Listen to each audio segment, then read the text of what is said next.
guys, long time no see. So this video po ay update ko na lang po lahat ng mga question nyo, lahat ng followers ko po sa Facebook, kung saan po ay nagtatanong sila kung mahirap po ba ang trabaho dito sa Canada as a nanny po.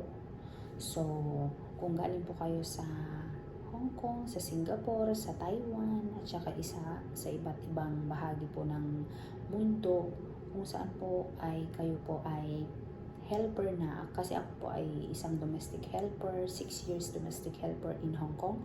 So ako po ay sanay na sa paglilinis, sa pag-aalaga ng bata. So kung galing po kayo sa mga ganitong country or may experience na po kayo as a domestic helper, is hindi na po kayo mahihirapan mag-adjust dito sa Canada or magtrabaho dito sa Canada as a nanny. As long as kaya nyo pong makisama or kaya nyo pong magtiis, kasi hindi naman po porket nandito ka na sa Canada is okay na po lahat, kasi hindi po lahat ng amo is okay din. I mean, may mga amo din po na maselan sa trabaho.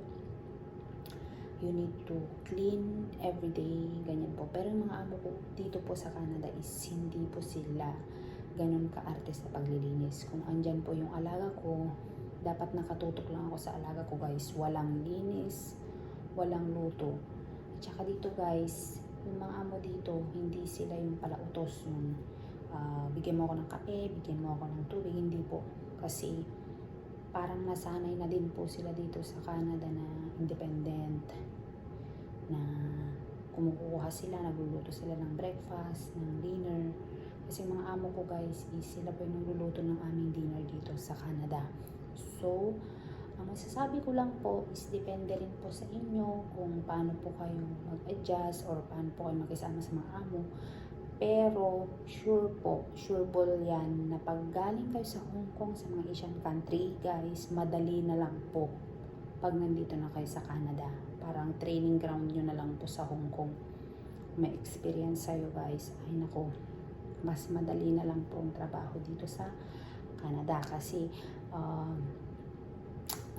ang paglilinis, guys, dito is hindi sila maarte talaga, pero hindi naman po lahat. Kaya ang advice ko na lang po, hindi po mahirap dito sa Canada, pero ang advice ko lang po is ay wag po kayong mag-expect or wag nyo pong itaas yung expectation nyo na bang nandito na kayo sa Canada is okay na, hindi na kayo mahihirapan.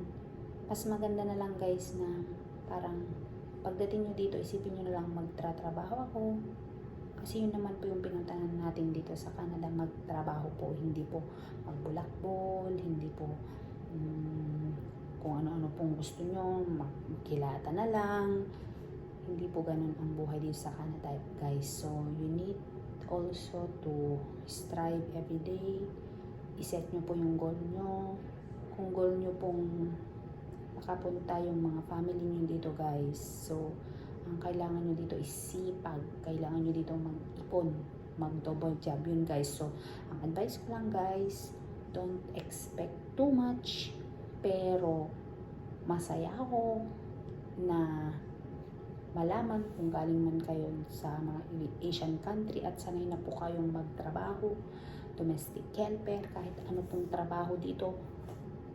Ako, guys, hindi po kayo mahihirapan dito sa Canada, guys. Kaya don't expect too much, kasi hindi po lahat ng amo dito ay pare-parehas.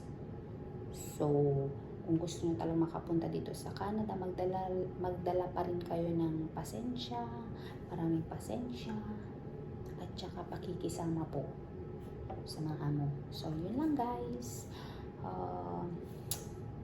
See you on my next vlog. Bye-bye!